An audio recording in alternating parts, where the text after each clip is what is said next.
Hello friends, my self doctor M K Gokhru, department mathematics, government college Ajmer. अब तक हमने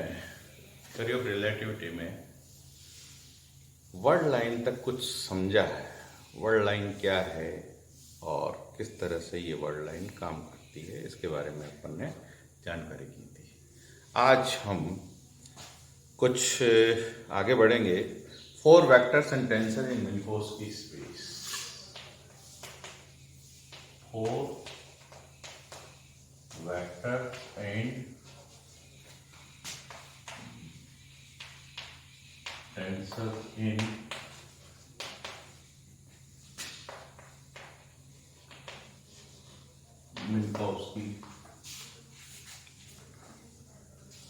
Minkowski space.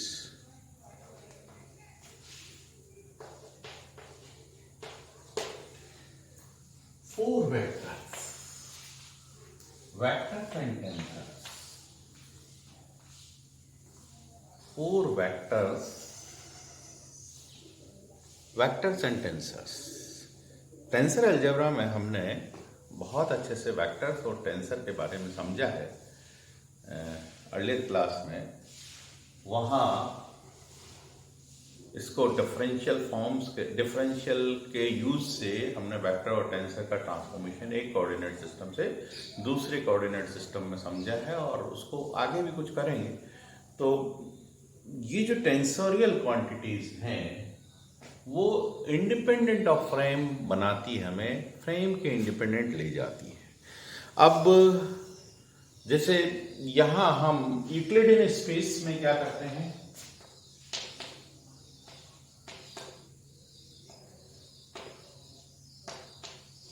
Euclidean space 2 बिंदु है जिसके पॉइंट के कोऑर्डिनेट्स x1 y1 z1 और x2 y2 z2 कह देते हैं, या x dash y dash z dash इस तरह से हम कह देते हैं। तो जैसे ये P and P dash 2 points हैं यूक्लिडियन स्पेस में। यूक्लिडियन स्पेस में ये 2 पॉइंट्स हैं, इनके coordinate x y and z, x dash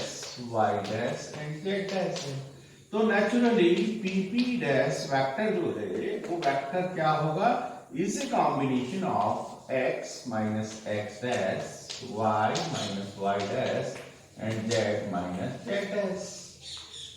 ये वेक्टर हो जाएगा PP डैश यूक्लिडियन स्पेस में। तो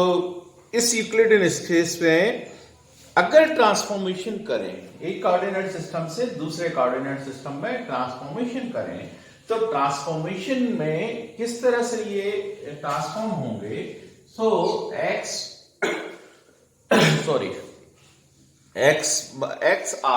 बार i second coordinate system bar वाला है,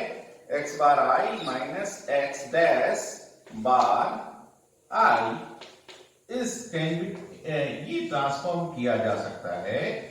l इज इक्वल टू 1 2 3। 3 ही है, 3 पॉइंट है, 3 कोऑर्डिनेट है, 3 डायमेंशनल स्पेस है, यूक्लिडियन स्पेस है, इसलिए ये आएगा l is equal to 1 2 3 a i l x i minus x dash i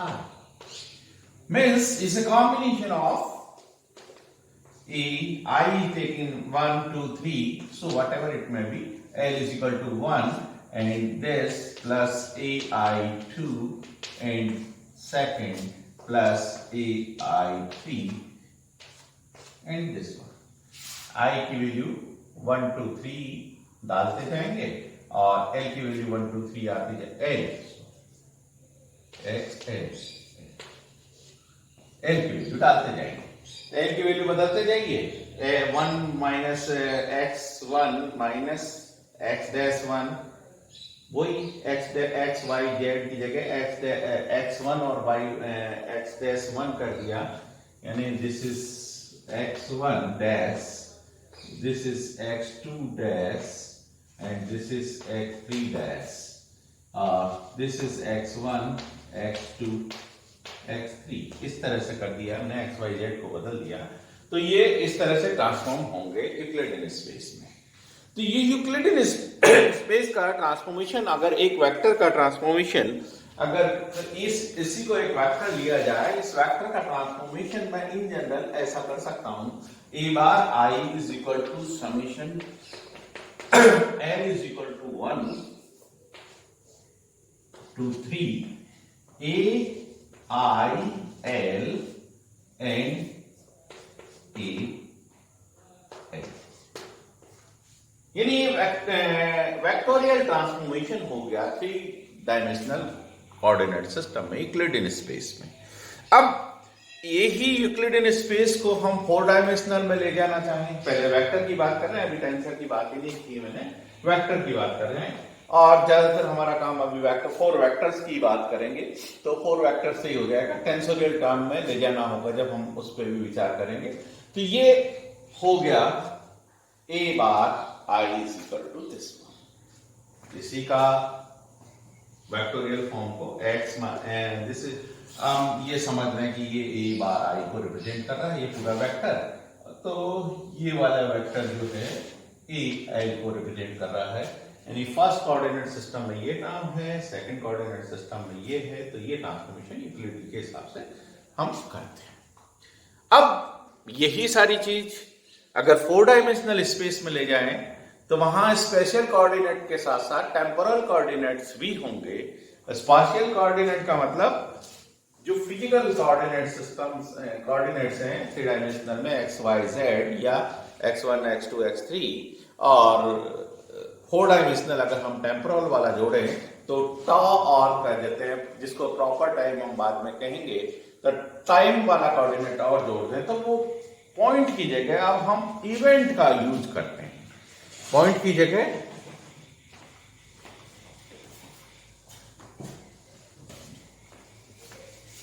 तो उस केस में इसी सारे को 4 डायमेंशनल स्पेस में, यानी मिन्कोस की स्पेस में ट्रांसफॉर्म करें, तो वहां इवेंट्स ये हो जाएंगी x1 x-1, x2 minus x components लिख रहा हूं, x3 माइनस x-3 इन x4 माइनस x-4। ये मिन्कोस की स्पेस में किसी इवेंट के कंपोनेंट है, किसी इवेंट, यानी एक p पॉइंट पर इवेंट हो रही है, एक p डैश पॉइंट पे इवेंट है, p और p डैश पॉइंट पे जो इवेंट्स हैं, p पे इवेंट्स के कोऑर्डिनेट्स हैं x1 x2 x3 x4, और p डैश पर है x1 dash x2 dash x3 dash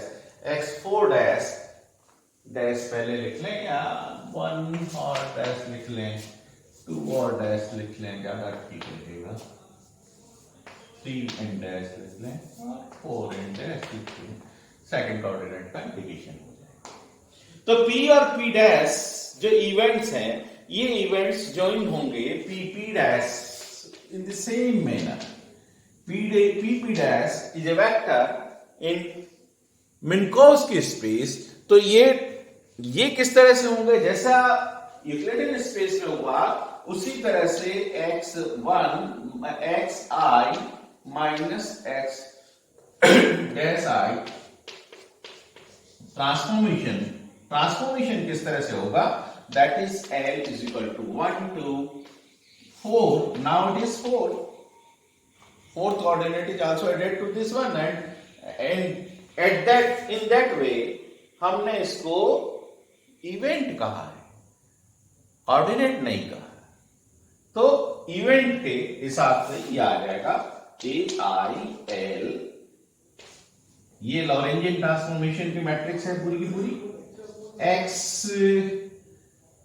XL minus X dash XL dash, ऐसा है, ठीक है। तो ये ट्रांसफॉर्मेशन इवेंट्स का मिन्कोस की स्पेस में हो जाएगा, और इस आधार पर अगर हम a बार, अगर इसको वेक्टर कहें मिन्कोस की स्पेस में वेक्टर कहें, तो a bar I this can be written as L is equal to 1 to 4 and AIL and AL, ये कंट्रावेरिएंट कंपोनेंट ऑफ वेक्टर हो जाएगा। इसी तरह से कोवेरिएंट की बात भी हम करते हैं, कोवेरिएंट वेक्टर और टेंसर की बात भी करते हैं। तो इस लॉ ऑफ ट्रांसफॉर्मेशन को फॉलो करें तो हम कहते हैं कि ये टेंसोरियल क्वांटिटीज है, this tensorial quantity is related with this tensorial quantity in first and second coordinate if they hold these transformation laws, जो कि यहां हमें ट्रांसफॉर्मेशन लॉ होल्ड होते हुए दिखता है। तो ये वेक्टर है, और अगर टेंसोरियल टर्म में इसके टेंसोरियल कंपोनेंट लिखने हैं तो a bar I j is equal to summation. बाद में हम टेंसर में जब काम में लेते हैं तो टेंसोरियल कंपोनेंट के हिसाब से समेशन कन्वेंशन का यूज करके हम उसको भी छोड़ देते हैं, AIL, AIM और ALM। इस तरह से कंट्रावेरिएंट टेंसर का ट्रांसफॉर्मेशन भी लिखते हैं। इसी तरह से कोवेरिएंट टेंसर का ट्रांसफॉर्मेशन भी लिखते हैं। ये सारे ट्रांसफॉर्मेशन लिखने के बाद अगर हम इन सब को टेंसोरियल फॉर्म में रख दें तो एग्जाम्पल ऑफ कंट्रावेरिएंट वेक्टर और टेंसर का जो ये है dxi ओवर ds, जो वर्ड लाइन है उसके आधार पर dxi, I varying from 1 to 3 4, dxi upon ds where is the word line of particle। ये xi word line of particle का अपन ने बताया xi as a function of s, तो dxi over ds क्या रिप्रेजेंट कर रहा है, उसके डिफरेंशियल को word line of particle vector quantity, ये dxi over ds vector quantity को रिप्रेजेंट कर रहा है। ds इसमें स्केलर है और dxi इज 4 वेक्टर, ये तो स्केलर है एंड ये 4 वेक्टर्स है, तो कुल मिलाकर ये वेक्टोरियल टर्म को रिप्रेजेंट कर रहा है। अब जब ये वेक्टोरियल टर्म को रिप्रेजेंट कर रहा है 4 वेक्टर्स, टॉप प्रॉपर टाइम हो तो dx4 upon dxi over ds अगर प्रॉपर टाइम हो। प्रॉपर टाइम के बारे में मैंने पहले ही बताया कि टॉ is a proper time. Butterfly के एग्जांपल से अपन ने कई बात की थी कि अगर प्लेन पे कोई ऑब्जर्वर बैठा और वो प्लेन की वेलोसिटी वगैरह के जो भी मेजरमेंट कर रहा है तो वो मेजरमेंट उसका प्रॉपर मेजरमेंट होगा, प्रॉपर टाइम होगा, प्रॉपर टाइम मेजरमेंट होगा। अगर हम यहाँ बैठ के उसका मेजरमेंट कर रहे हैं तो वो रिलेटिव मेजरमेंट की बात आएगी कहीं। तो ये dxi ओवर d tau, ये 4 वेक्टर्स, ये 4 वेक्टर्स हैं, इसमें से 3 वेलोसिटी 4 वेक्टर्स, इनको वेलोसिटी 4 वेक्टर्स कहेंगे of the particle and square of this, इसका स्क्वायर करें तो c square dx4 over d tau minus dx1 over d tau whole square आएगा, होल स्क्वायर dx दिस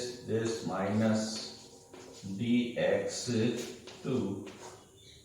मैं माइनस में लिख रहा हूं इसलिए dot tau minus dx3 over d tau, tau is proper time.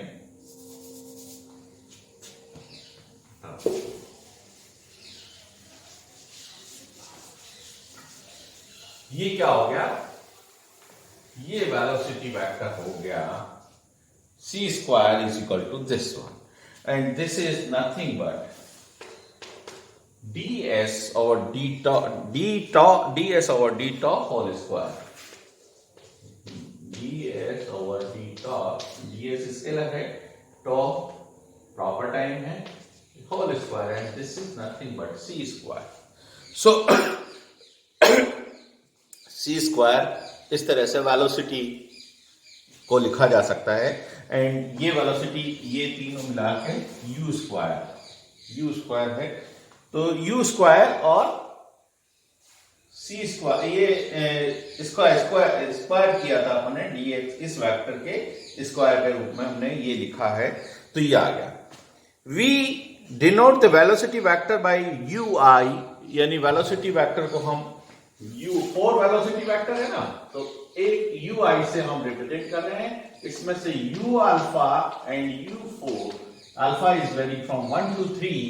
ये तो स्पेशल वेलोसिटी वेक्टर हो गया, ये टेम्पोरल वेलोसिटी वेक्टर हो गया, यानी वेलोसिटी वेक्टर के 4 कंपोनेंट हो गए। द मोमेंटम फॉर वेक्टर, तो मोमेंटम फॉर वेक्टर क्या होगा,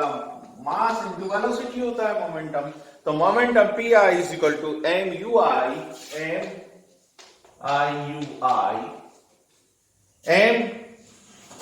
M zero sorry not at m zero constant mass, तो p i is equal to 4 momentum is written by this, and 4 momentum को अगर इस तरह से लिखें, the spatial component of 4 momentum, तो m alpha special component, special component of, यानी P alpha, alpha is varying from 1 to 3, P alpha is equal to m alpha u alpha, alpha is varying from 1 to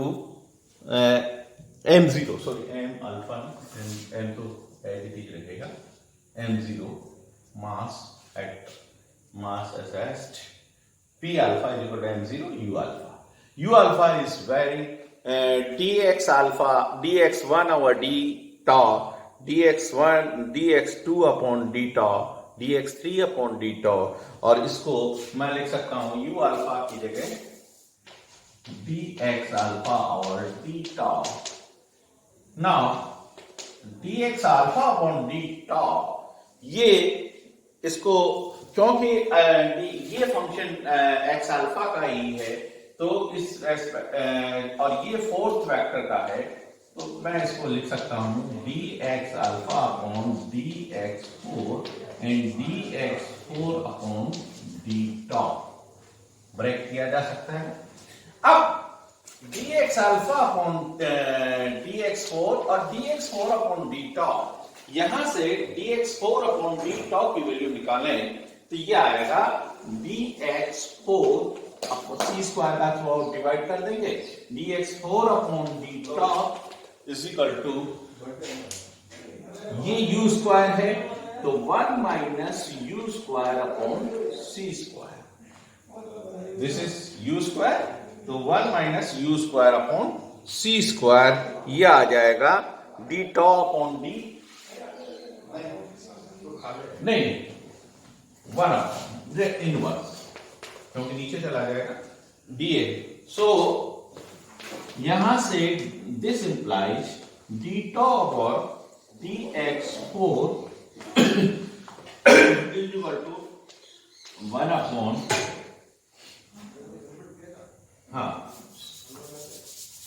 d tau upon dx4 is equal to 1 minus, इसका inverse आ जाएगा 1 minus u square over c square. Now what is this?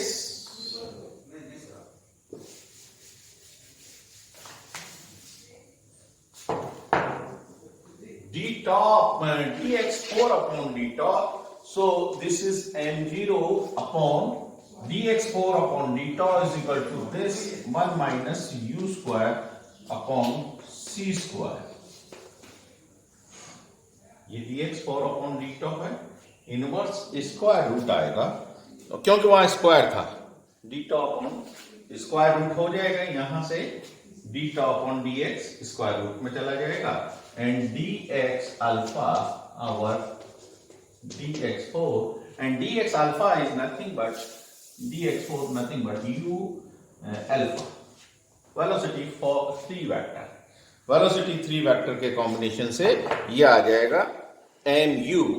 this is nothing but mu m0 upon 1 minus U square upon C square, हम पहले ही बता चुके हैं कि ये मास का वेरिएशन होता है, तो मास के वेरिएशन के आधार पे एम यू आ गया, so p alpha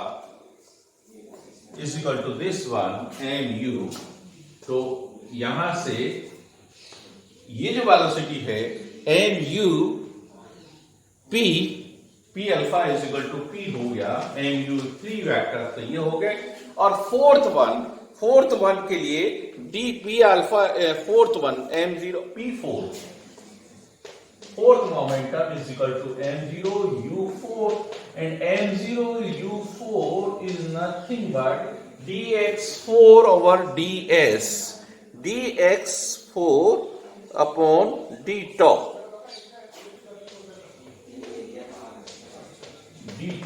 and dx4 upon d tau is equal to this one. So this is m0 upon under root 1 minus u square upon c square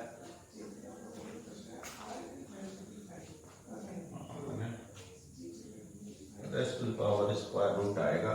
क्योंकि dx4 का स्क्वायर में थे वो सब ये। तो m0, so this is m, and with this result E is equal to mc square, m can be written as E by c square, so this is equal to E by c square. So four momentum are, thus from this analysis four momentum are P, and E by c square, or these are all constant. So in general we can say Pi is constant. Pi is constant are the four momentum, for a particle in Minkowski space. Thank you to all.